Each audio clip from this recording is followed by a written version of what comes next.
Hi, everybody. Thank you so much for being with us. We just really appreciate it every week. Think we're going to have a good time today, too. By the way, my name is Beth Gay Freeman. My email is bethscribble@aol.com. And you are welcome to email me at any time, okay? Also, I do a little publication named Beth's Newfangled Family Tree. And all you have to do is go to this URL and you can get it, and it's free. When you go to this site, you'll also get about 16 years of archives, and you are free to play in those as much as you want. No charge, just fun, okay? We're just going to do interesting things tonight. Somebody asked me the other day, how do you know about genealogy? How do you do genealogy? Well, I have my own private little theory, and I think the more things you know about the more things, different things, the better genealogist you are, because you will run across some tiny little fact that you know, and you go, yes, I know that.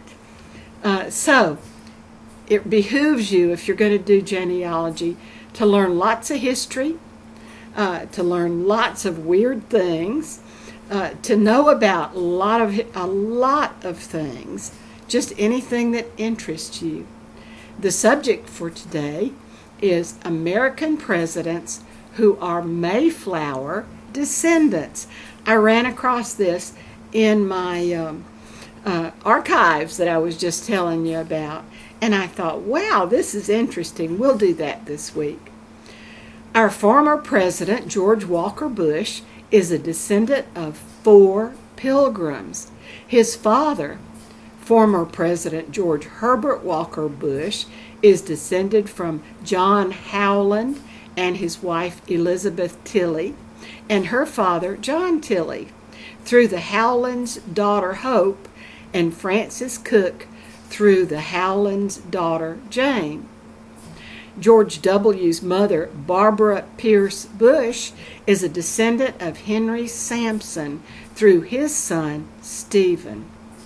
John Adams, our second president, and his son John Quincy Adams, our 6th president, were descended from John Alden through John's daughter Ruth.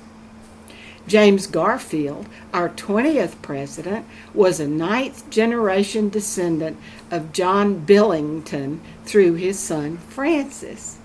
Now, you'll be surprised to see that Ulysses S. Grant, who was the 18th president, was a 9th generation descendant. Ulysses S. Grant, 18th president, was a descendant of Richard Warren through Warren's son Nathaniel.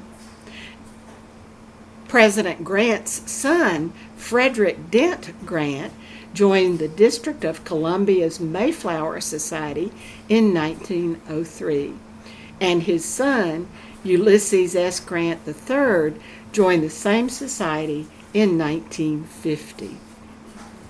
Franklin Delano Roosevelt, who was our 32nd president, had, count 'em, 6 Mayflower lines.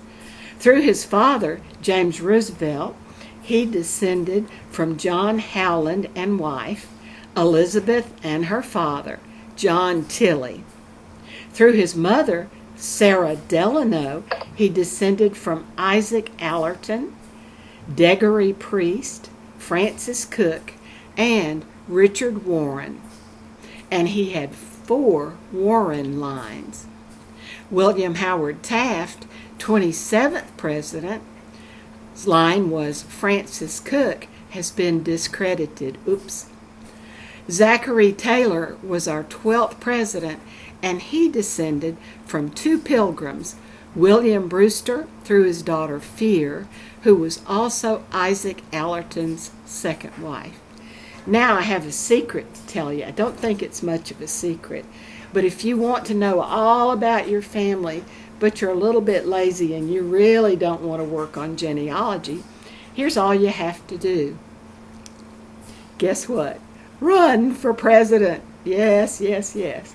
Now, I have one little thing to give us this week. We say in this time, I can't go out because of the virus, and that sounds sort of weak and whiny and boring. So here's a thing to say instead of that. You say, I've sworn an oath of solitude until the pestilence is purged from the lands. That's a good one, isn't it? And we have something very exciting for you today. My darling Tom loves puns. In fact, we both just love puns. And Tom is always making up one. And this one he made up. I was working on the Clan Buchanan newsletter, and we were talking about seps. And Tom said, wait a minute, I've thought of something. And this is what he came up with, okay? And this is actually the birth of the pun. It's in the Clan Buchanan publication, which is not out yet, so will be the first folks to hear this. You know, when you hear a pun, you really don't laugh then. You go, but you wait until you're by yourself, and then you laugh and laugh and laugh. But here it is. This is Tom's pun.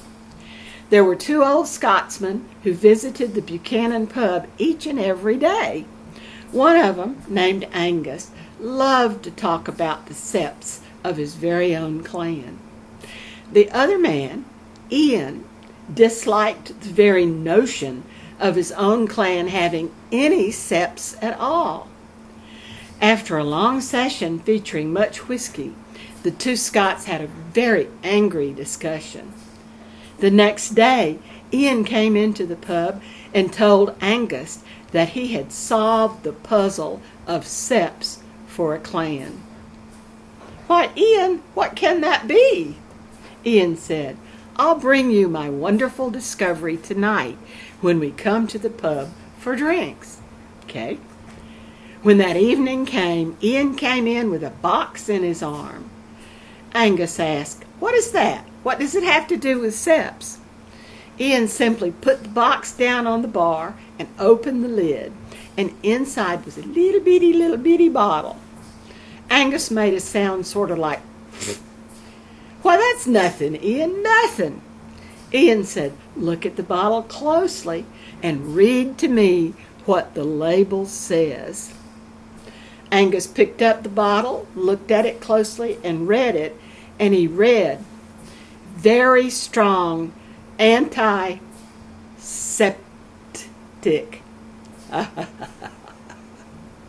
That's a good one, isn't it? Thank you, Tom. Yes. Okay.